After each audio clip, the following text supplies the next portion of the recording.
El hueco, de la escritora colombiana Pilar Quintana. Estuvimos 3 años en el hueco, así lo llamábamos, aunque en realidad no era un hueco, era una estructura de paredes altísimas de concreto, sin techo. Mariángela estaba en una celda y yo en otra. Las celdas eran contiguas. El único hueco era el que había en todo lo alto, por ahí entraban el sol y la noche, por ahí nos caían la lluvia y la comida. Nunca nos dieron un plato servido como la gente, nos tiraban el arroz, lo mismo que la sopa. Había que hacer las necesidades en un rincón y había que esperar que la comida no cayera en ese rincón. Había que buscar los pedazos de comida esparcidos por toda la celda, y si era sopa, había que agacharse y lamer como los animales. Mientras estuvimos en el hueco, Mariángela se negó a aceptar la realidad. Según ella, el hueco sí tenía techo. El intenso calor que sentía durante el día y el frío de la noche se debían a un sistema de calefacción y aire acondicionado. La lluvia era un sistema de aspersores para cultivos que colgaba del techo, y los truenos, efectos de sonido reproducidos por un equipo de sonido. Mariángela decía que Víctor había instalado todos esos sistemas con el propósito expreso de torturarnos suplementariamente. El encierro, la pared que nos separaba, los daños físicos, las humillaciones, no eran suficientes para él. Mariángela decía que a Víctor le gustaba jugar a Dios. En cuanto a la comida, se imaginaba que la lanzaba desde un aparato parecido al que dispara pelotas de tenis. Mariángela se había procurado una explicación para todo. Para ella, el hueco era hermético y estaba sumido en las tinieblas. Esa era la razón por la que no podía ver nada. No quería darse cuenta de que le habían arrancado los ojos. Yo no la desengañaba, aunque a mí no me había ido mejor. A mí me habían arrancado los testículos. La mente de Víctor era ilimitadamente perversa, y había que reconocer que en la misma medida era una mente brillante.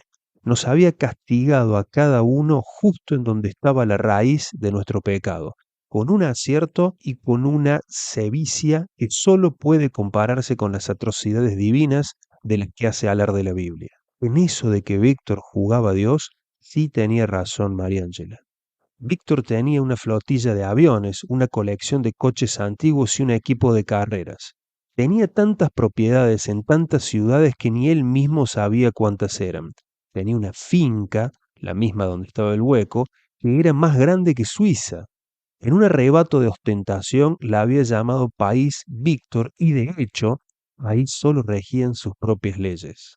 País Víctor tenía un ejército de 500 hombres para custodiarla y no producía nada. Era una finca de recreo que nada más consumía. Tenía 77 nacimientos de agua, 77 caballos árabes y 77 habitaciones para invitados. A Víctor le gustaban esas coincidencias numéricas, siempre de 3 en 3 y siempre usando el número 7, y se jactaba de tener el poder de propiciarlas. Las pesebreras estaban alfombradas, las cerraduras de las puertas eran de oro, lo mismo que los grifos de los baños, y la pista de aterrizaje tenía capacidad para grandes aviones comerciales, aunque no llegaba ninguno. Víctor tenía fama de haber matado a más de 200 personas y hecho explotar 7 bombas de alta potencia en 7 centros comerciales de 7 ciudades distintas. Así había doblegado al gobierno y conseguido sus favores.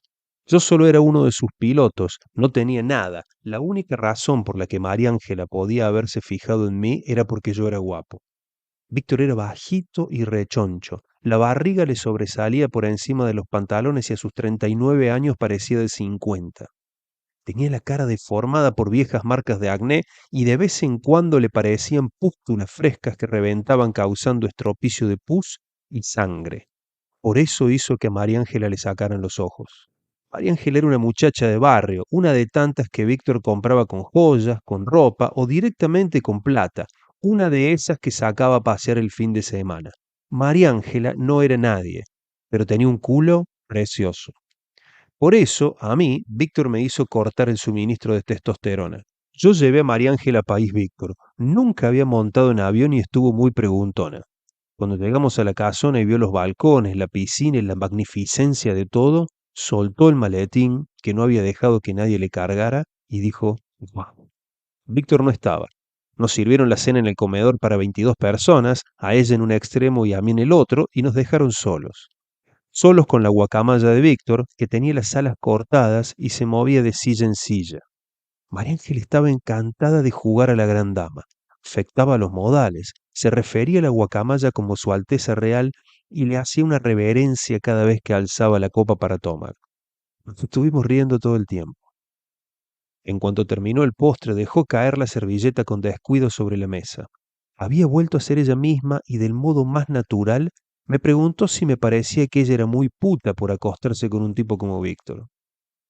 Respondí que no era más puta que yo. Ahí fue cuando nos perdimos. Lo vi en sus ojos y ella los vio en los míos. Dejamos de reírnos. Vinieron a decirnos que Víctor no llegaría hasta el día siguiente y nos llevaron al segundo piso. Nos asignaron habitaciones contiguas con balcones que apenas se separaban con una baranda decorativa de madera. Estoy seguro de que Víctor me puso María Ángela tan cerca a propósito. Hasta ese momento solo me había dado trabajos anodinos, como llevar a sus amantes ocasionales de un lugar a otro.